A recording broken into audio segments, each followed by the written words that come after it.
Good morning students. Okay, మనం నిన్నటి క్లాస్లో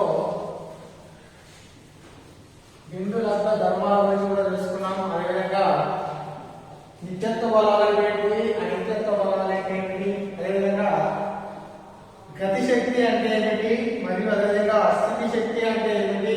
ఓకేనా, గతి శక్తి మరియు ద్రవ్యవేగం మధ్య సంబంధం ఏమిటి అనేది కూడా తెలుసుకున్నాం కదా. సో నిన్నటి క్లాస్లో వీటి గురించి తెలుసుకున్నాం. సో ఈ రోజు క్లాస్లో మనము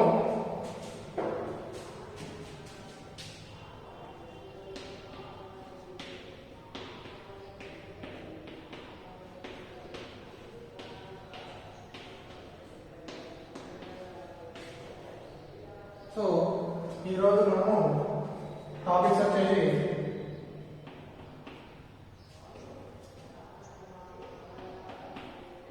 మనము స్థితి శక్తి అంటే మరియు గతి శక్తి అంటే మనం ఏంటంటే అర్థం చేసుకున్నాం కదా. సో అదేవిధంగా స్థితి శక్తిని ఏ విధంగా ఉత్పాదించాం, అదేవిధంగా గతి శక్తి ఏ విధంగా ఉత్పాదించాం అనేది మనము ఈరోజు క్లాస్లో తెలుసుకుందాం. ఓకేనా. సో ఆల్రెడీ మనము నిన్న ఏంటిది గతి శక్తి గురించి తెలుసుకున్నాం కదా. గతి శక్తి అంటే ఏంటి మనం తెలుసుకున్నాం కదా. గతి శక్తి అంటే గమనంలో ఉన్నటువంటి వస్తువుకు ఉండేటటువంటి ఆ గమనం వల్ల ఆ వస్తువు పొందే శక్తిని మనము గతి శక్తి అంటాం. దీన్ని కినెటిక్ ఎనర్జీ అని అంటాం కదా. సో గతి శక్తి సమీకరణ ఉత్పాదన,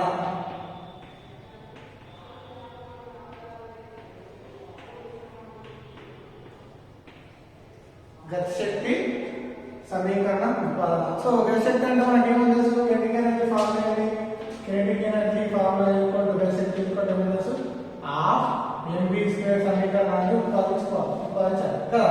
హాఫ్ mv స్క్వేర్ అనేది మనం ఏ విధంగా వచ్చింది, మనము దాన్ని ఏ విధంగా ఉత్పాదించడం మనం చూద్దాం. సో గతి శక్తి సమీకరణాన్ని ఉత్పాదించడం. సో ఫస్ట్ మనం ఏం చేద్దామంటే ఒక m ద్రవ్యరాశి అనే వస్తువు ఏంటంట, m ద్రవ్యరాశి అనే వస్తువు ఏం చేస్తుంది,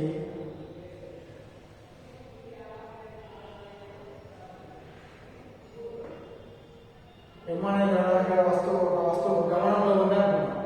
ఓకేనా. సో m ఇది ఎక్కువ గమనిస్తుంది, ఈ విధంగా అవుతుంది. సో ఇక్కడ దాని యొక్క u ఈక్వల్ టు v, అదేవిధంగా ఇక్కడ d ఈక్వల్ టు 0. ఓకేనా. సో ఇక్కడ పనిచేసే పదము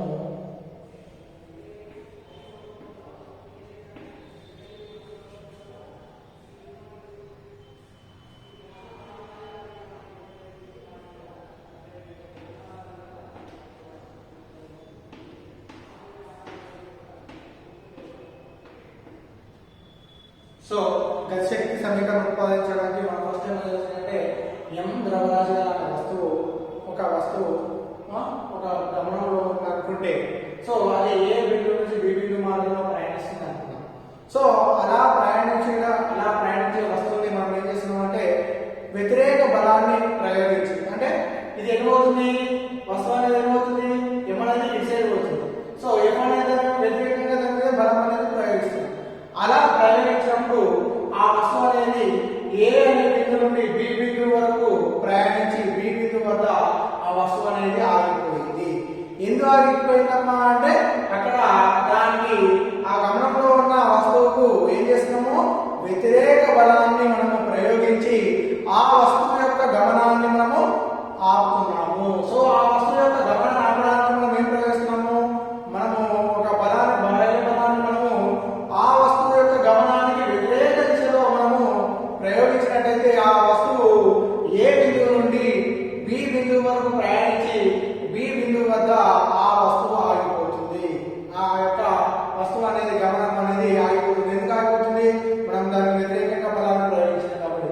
సో m అనే ద్రవ్యరాశి వస్తువు తొలి వేగం u వేగంతో v అనే వేగంతో ప్రయాణించింది అనుకుంటే, మనం బలం ప్రయోగించినప్పుడు వ్యతిరేక బలం ప్రయోగించినప్పుడు అక్కడ ఏమవుతుంది, ఆ వస్తువు ఆగిపోవడం వల్ల అప్పుడు దాని తుది వేగం v ఏమవుతుందంటే 0 అవుతుంది. ఓకేనా, ఇది క్లియరా. ఈ విధంగా అప్పుడు ఏ నుండి b బిందువు వద్ద ఆ వస్తువు ప్రయాణించిన మొత్తం దూరం ఏమనుకుంటాము, s అనుకుంటున్నాము. ఓకేనా, s అనుకుంటున్నాము. ఇప్పుడు చూద్దాము ఈ గతి శక్తి సమీకరణాన్ని ఏ విధంగా చూపిద్దాము. సో m జరగాల్సిన వస్తువు కదా, దాని యొక్క తొలి వేగము ఏంటిది? తొలి వేగము u ఈక్వల్ టు ఏమంటున్నాము v. తొలి వేగము u ఈక్వల్ టు v. అదే విధంగా తుది వేగము v ఈక్వల్ టు 0. ఓకేనా? అదే విధంగా నెక్స్ట్ వస్తువు ప్రయాణించిన దూరం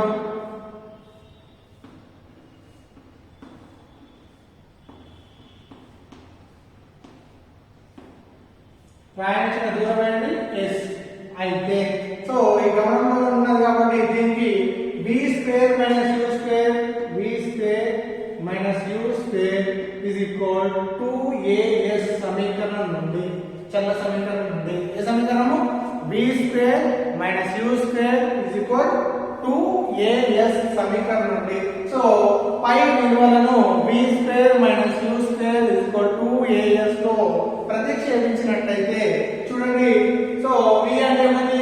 తుది వేగము 0 ఉంది. సో 0 స్క్వేర్, u స్క్వేర్ అంటే ఎంత ఉంది? v అనేది ఉంది. సో v స్క్వేర్ 2as కు ప్రయాణించే దూరం ఉంది s. సో ఇక్కడ 0 స్క్వేర్ అంటే 0, మొత్తం 0 అప్పుడు minus v square is equal to 2as. So ఇందులో నుంచి మనము త్వరణాన్ని బయట తీసినట్లయితే ఏంటిది? త్వరణం a ఈక్వల్ టు ఏమైతుందంటే a ఇటు పంపించినట్లయితే అప్పుడు ఏమవుతుంది? ఈ a వచ్చుకోండి దీనికి పంపించినట్లయితే ఏమవుతుంది? మైనస్ v స్క్వేర్ బై ఏమవుతుంది? 2s. సో త్వరణం ఏమొచ్చింది? v square minus 2s minus v square by 2s. So త్వరణం వచ్చింది కదా. సో మనము వస్తువు గమనానికి మనము వ్యతిరేకంగా ప్రయోగించిన బలం ఏంటమ్మా? F బలం. కానీ వ్యతిరేకంగా ప్రయోగించిన బలము F ఈక్వల్ టు ఏంటిది? F ఈక్వల్ టు మన ఫార్ములా ఉంది న్యూటన్ సెకండ్ నుండి F ఈక్వల్ టు ఏంటి? ma అని తెలుసు కదా. ప్రయోగించిన బలం F ఈక్వల్ టు ma. కానీ మనకు a అంటే ఉంది కదా, కానీ a ఈక్వల్ టు వచ్చింది minus v square by 2s. So ఇక్కడ a విలువను F ఈక్వల్ టు ma సమీకరణంలో ప్రతిక్షేపించగా ఏంటిది? a విలువను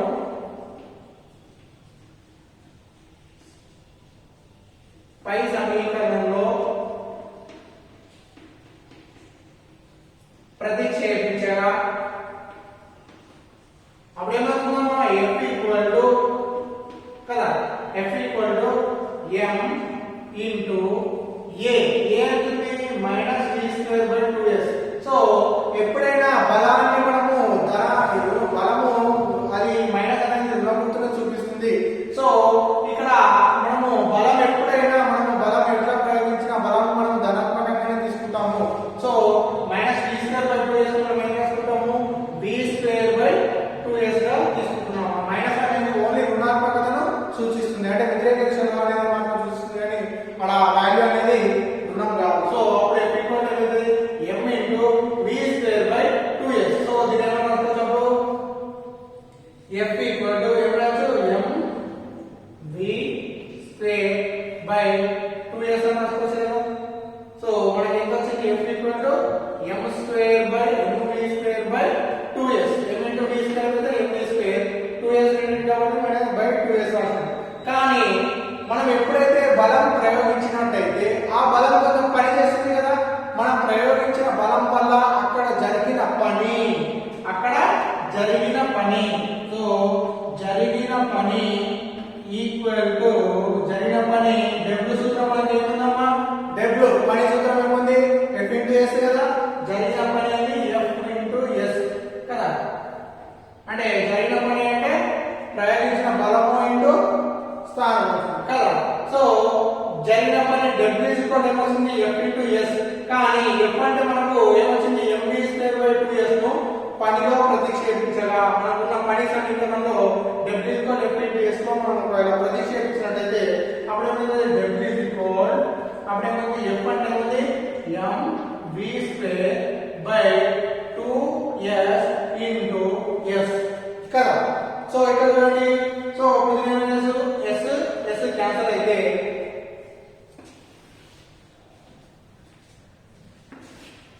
ఇక్కడ చూడండి, సో అప్పుడు ఏమవుతుంది, W ఈక్వల్ టు ఏముంది mv స్క్వేర్ బై 2 కదా, mv స్క్వేర్ బై 2. సో దీని ఏం రాస్తున్నా, W ఈక్వల్ టు ఇలా ఏం లేదంటే ఒకటి ఉన్నది కాబట్టి 1/2 mv స్క్వేర్ కదా. W ఈక్వల్ జరిగిన పని ఏంది, హాఫ్ mv స్క్వేర్. కానీ హాఫ్ mv స్క్వేర్ అంటే ఏంది, గతి శక్తి. సో దేర్ఫోర్ సో జరిగిన పని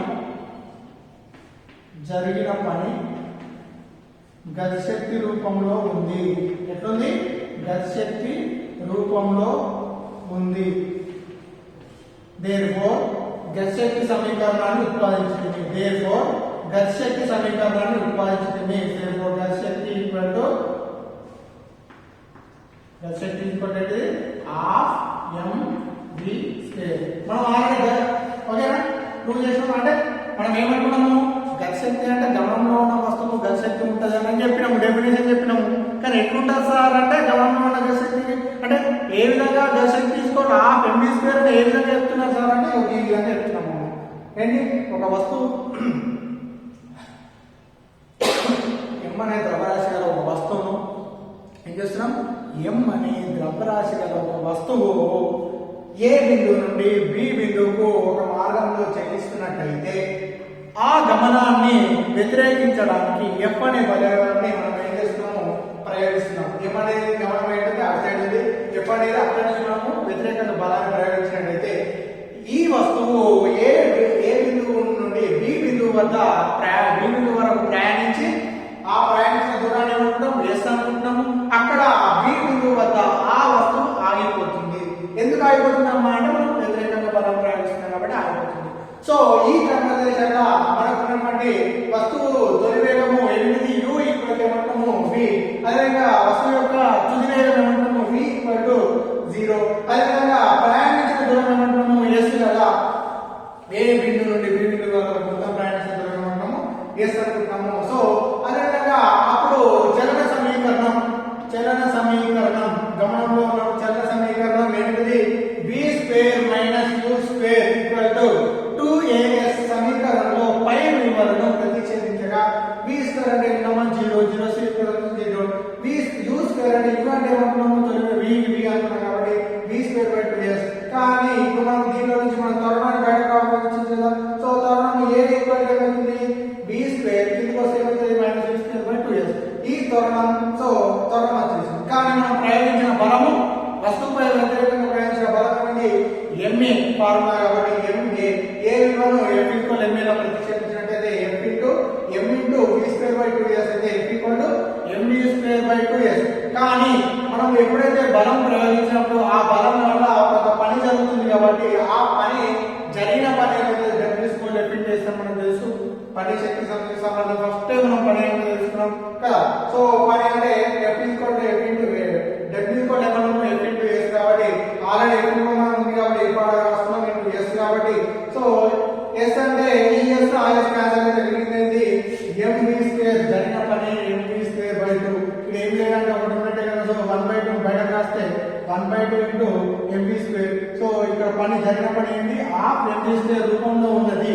కానీ జరిగిన పని హాఫ్ mv స్క్వేర్ అనేది గతి శక్తి, మనం ఆల్రెడీ గతి శక్తి ఫార్ములా నుండి హాఫ్ mv స్క్వేర్ కాబట్టి సో మనము ఏంటిది, ఈ యొక్క వస్తువులో జరిగిన యొక్క పని ఏ రూపంలో ఉందంటే గతి శక్తి రూపంలో ఉంది. సో దేర్ఫోర్ గతి శక్తికి సమీకరణాన్ని ఉత్పాదించింది.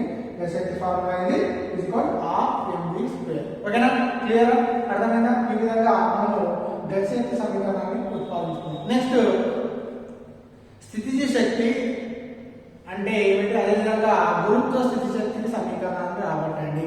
ఎట్లయితే ఇప్పుడు గతి శక్తిని సమీకరణం రాబట్టుకున్నామో అదేవిధంగా ఏం చేద్దాము, స్థితిజ శక్తికి సమీకరణాన్ని ఉత్పాదించుకున్నాం ఏ విధంగా. ఓకేనా, రైట్, అర్థమైందా, క్లియరా? Okay, right.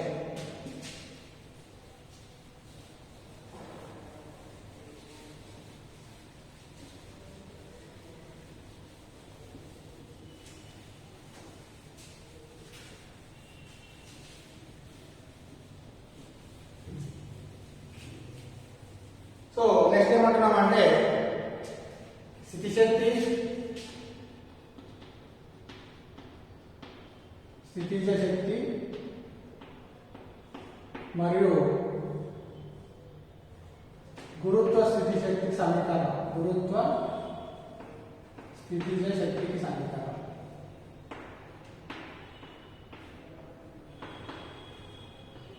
గణితంలో గతి శక్తి సమీకరణం రావడం ఆర్ఎం స్క్వేర్ ఎట్లా వచ్చింది అనేది.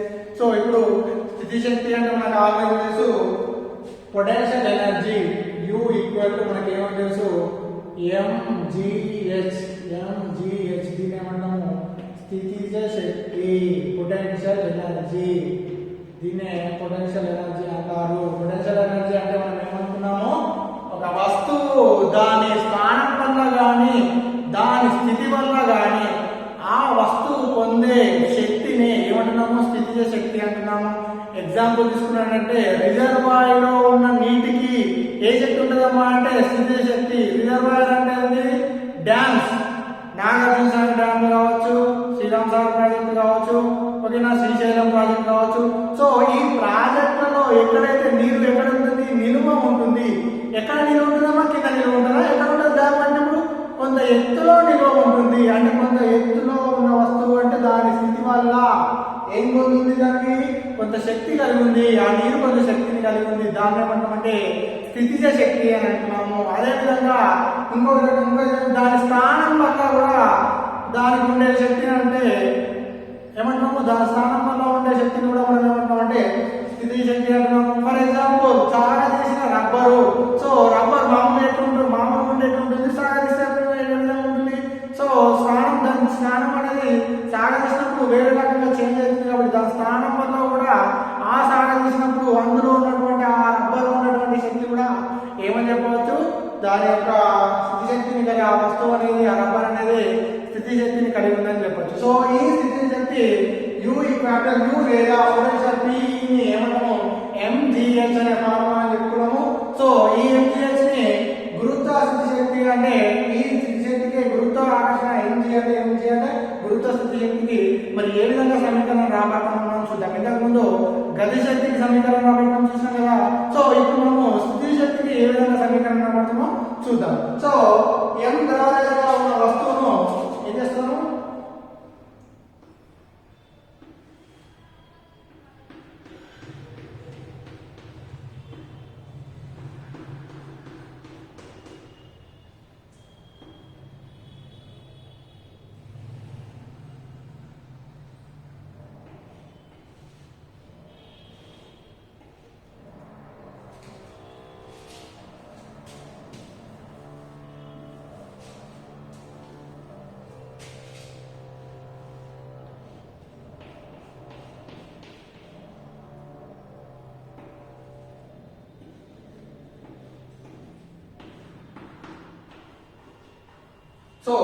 సో ఏం చేస్తామంటే m ద్రవ్యరాశిగా ఒక వస్తువును కొంత ఎత్తుకు చేర్చామనుకుందాము. అనే ద్రవ్యరాశిగా ఒక వస్తువును భూమి నుండి h ఎత్తులో కొంచెం చేర్చామనుకున్నాము. సో h ఎత్తులో చేర్చడానికి ఫర్ ఎగ్జాంపుల్ ఇది ఉంది. సో ఇది భూమి మీద ఉన్నది. సో దీన్ని ఏం చేస్తున్నాను, నేను కొంత ఎత్తుకు పెడదామనుకుంటున్నాను, టేబుల్ మీద పెడదామనుకుంటున్నాను. సో టేబుల్ మీద పెట్టాలంటే ఏం చేస్తాము, దీని మీద కొంత బలం ప్రయోగిస్తున్నామా లేదా బలం ప్రయోగించి పైకి లేపుతున్నాం.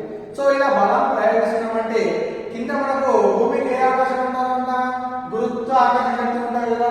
సో గురుత్వాకర్షణ శక్తికి వ్యతిరేకంగా మనం ఏం చేస్తున్నాం, బలాన్ని ప్రయోగిస్తున్నాం. అంటే గురుత్వాకర్షణ శక్తి కిందికి పనిచేస్తే మనం బలాన్ని పైకి ప్రయోగించి ఏం చేస్తున్నాం, దీన్ని ఒక ఎత్తులో మనం పెట్టడానికి ప్రయత్నిస్తున్నాం. సో ఇక్కడ కూడా m ద్రవ్యరాశి గల వస్తువును ఏం చేస్తున్నాము, గురుత్వాకర్షణకు వ్యతిరేకంగా బలాన్ని ప్రయోగించి ఏం చేస్తున్నాము, కొంత ఎత్తులోకి మనము వస్తువు వస్తువు పెడుతున్నాము. సో అదేంటి దీన్ని కొంత ఎత్తున మనము h అని తీసుకుంటున్నాము. సో ఇక్కడ ఏముంటుందంటే ఏంటి, మనం కొంత ఎత్తులో గురుత్వాకర్షణకి వ్యతిరేకంగా మనము పై తీసుకుంటున్నాం. కాబట్టి ఇక్కడ ఏ ఈక్వల్ టు అవుతుంది -g, ఓకేనా, ఏ ఈక్వల్ టు -g. మైనస్ అనేది ఓన్లీ వ్యతిరేకంగా చూపిస్తుంది కాబట్టి సో ఓన్లీ మైనస్ అనేది వ్యతిరేకంగా చూపిస్తుంది. అంటే త్వరణం అనేది ఏముంటుంది, మనం పైకి చేస్తే త్వరణం అనేది కిందికి అనేది ఉండడం జరుగుతుంది. సో ఇప్పుడు స్థితి శక్తికి గురుత్వ శక్తి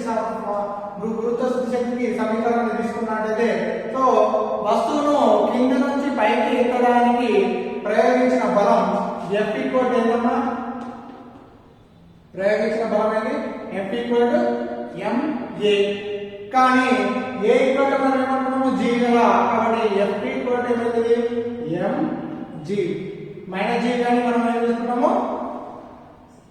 అది ఓన్లీ వ్యతిరేకత చూపిస్తుంది కాబట్టి F ఈక్వల్ ఏమని తీసుకున్నాము? mg. కానీ మనం ప్రయోగించిన బలం వల్ల ఆడ కొంత పని జరిగిందా లేదా? అంటే కింద నుంచి మనం పైకి వస్తువును పైకి పంపిస్తున్నాం కాబట్టి సో అక్కడ ఏమైతుంది? కొంత పని అనేది జరిగింది. సో అక్కడ జరిగిన పని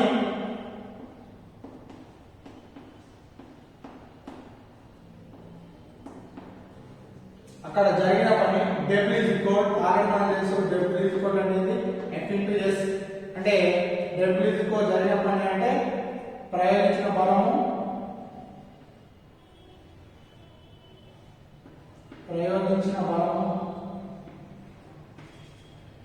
లేదా ఉపయోగించిన బలము స్థానభ్రంశం ఇంటూ స్థానభ్రంశం.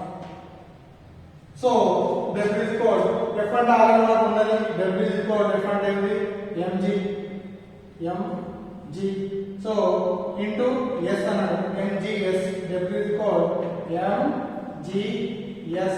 కానీ మనము స్థానభ్రంశం ఏముంది? S ఈక్వల్ ఇక్కడ ఏముంది అంటే S ఈక్వల్ టు h. ఓకేనా? S ఈక్వల్ టు అంటే మన ఎత్తులో ఉన్నది కాబట్టి S equal to h. therefore W is equal ఏమవుతుంది? mgh. సో ఇక్కడ జరిగిన పని ఏ రూపంలో ఉందమ్మా? ఇంతకు ముందు జరిగిన పని ఏ రూపంలో ఉంది? హాఫ్ mv స్క్వేర్ అంటే గతిజ శక్తి రూపంలో అక్కడ జరిగిన పని ఉన్నది. ఇక్కడ జరిగిన పని ఏ రూపంలో ఉంది? mgh.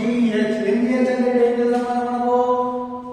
ఏం తెలుసు? mgh అంటే స్థితిజ శక్తి. therefore ఒక వస్తువును కింది నుంచి పైకి కొంత ఎత్తులో మనము ఒక వస్తువును మార్చినట్టయితే ఒకవేళ అక్కడ ఉండే ఆ వస్తువులో ఉన్నటువంటి స్థితిశక్తి ఏ రూపంలో ఉందంటే mgh రూపంలో ఉంది. therefore మనము గురుత్వ స్థితిశక్తికి మనము సమీకరణాన్ని రాబడుతుంది. అంటే గురుత్వ స్థితిశక్తి అంటే గురుత్వాకర్షణ బలాన్ని వ్యతిరేకించి దాని కొంత ఎత్తులో వస్తువు తీసుకుపోతున్నాం కాబట్టి ఆ వస్తువుకి ఏముంటుంది? స్థితిశక్తి ఉంటుంది. దీన్ని బట్టి మనం ఏమంటూ కొంత ఎత్తులో ఉన్న ఏ వస్తువు ఏముంటుందమ్మా? స్థితిశక్తి అనేది ఆ వస్తువు శక్తి రూపంలో ఉంటుంది, స్థితిశక్తి రూపంలో ఉంటుంది. ఓకేనా? ఈ విధంగా ఒక వస్తువును ఏం చేస్తాము? m ద్రవ్యరాశి అనే ఒక వస్తువును కొంత ఎత్తుకు మనం చేర్చుకుని జరిగినటువంటి బలం ప్రయోజనప్పుడు F అనే బలం ఉంటుంది. బలం ప్రయోజనం అక్కడ ఏముంటుంది? పని జరుగుతుంది. సో దీని ఆధారంగా తీసుకుని ఏం చేస్తాము? మనం జరిగిన పని బలమైన ఉంటుంది. F తీసుకుంటే ఏముంది? ma. సో ma అంటే ఏ అంటే మనకు g అని తెలుసు. సో F తీసుకొని mg అని వస్తున్నాం. కానీ అక్కడ జరిగిన పని ఏమైతే W తీసుకొని F into S కాబట్టి W equal F into S అంటే F అంటే ఏంటి? ప్రయోగించిన బలము మరియు S అంటే ఏంటి? S అంటే ఏంటమ్మా? స్థానభ్రంశం. సో స్థానభ్రంశం అంటే ఎక్కడి నుంచి M అనేది ఈ బిందువు నుంచి ఎక్కడికి కొంత ఎత్తులో స్థానభ్రంశం చెందింది కాబట్టి S ఈక్వల్ ఏమనుకుంటాము? H అంటే ఎంత? ఈ స్థానభ్రంశం అనుకుంటున్నాము H అనుకున్నాము. ఈ H ని తీసుకుపోయి S లో ప్రతిక్షేపించినట్లయితే mgs కాబట్టి W ఈక్వల్ ఏంటంటే mgh. నేను కింద రాస్తాను S అనేది దగ్గర H అనేది ప్రతిక్షేపించాలి అనేది రాయడం జరుగుతలేదు. సో డైరెక్ట్ రాస్తున్నా W ఈక్వల్ mgh. therefore మనము జరిగిన పని అనేది ఏ రూపంలో ఉంది? స్థితిశక్తి రూపంలో ఉంది. కాబట్టి మనము గురుత్వ స్థితిశక్తికి సమీకరణాన్ని రాబడుతుంది. ఈ విధంగా గతిశక్తి అంటే ఏమిటి? గతిశక్తి సమీకరణం రాబడుతుంది. అదేవిధంగా స్థితిశక్తి అంటే గురుత్వ స్థితిశక్తి సమీకరణం రాబడుతుంది. సో ఈ విధంగా మనకి టాపిక్స్ అనేది ఈ యూనిట్లో ఉన్నాయి కాబట్టి ఈ గతిశక్తి మరియు స్థితిశక్తి అనేది మరియు గతిశక్తి స్థితిశక్తులు అనేది ఏ విధంగా వాటికి సమీకరణాలు రాబట్టవచ్చో మనం ఈరోజు క్లాస్లో తెలుసుకున్నాం. నెక్స్ట్ మనము రేపటి క్లాస్లో మనము మరి లాంగ్ క్వశ్చన్ స్టార్ట్ చేద్దాం. లాంగ్ క్వశ్చన్ 8 మార్క్స్ ఉన్నది. Very important. ఎందుకంటే కంపల్సరీగా ఒక లాంగ్ క్వశ్చన్ రావడం జరుగుతుంది. ఎట్టి పరిస్థితుల్లో లాంగ్ క్వశ్చన్ మిస్ కావద్దు. కాబట్టి ఇందులోకి వెళ్ళి మనము 8 మార్క్స్ మనకు ఖచ్చితంగా వస్తాయి కదా. ఎన్ని మార్క్స్? 8 మార్క్స్ వస్తాయి. కాబట్టి కంపల్సరీగా మనము టార్గెట్ 8 మార్క్స్ మనము తెచ్చుకోవాలా. Very important. సో రేపు మనం ఏ క్వశ్చన్ తీసుకున్నామంటే అసలు టాపిక్ శక్తి నిత్యత్వ నియమం అంటే ఏమిటి? ఏంటిది? శక్తి నిత్యత్వ నియమం అంటే ఏంటి? స్వేచ్ఛగా కిందికి పడుతున్న విస్తరణలో మొత్తం శక్తి స్థిరమని చూపండి అని ఒక క్వశ్చన్ ఉంటుంది. Very important. మరి అదేందో రేపటి క్లాస్లో తీసుకున్నాం. శక్తి నిత్యత్వం అంటే ఏమిటి? మరి ఆ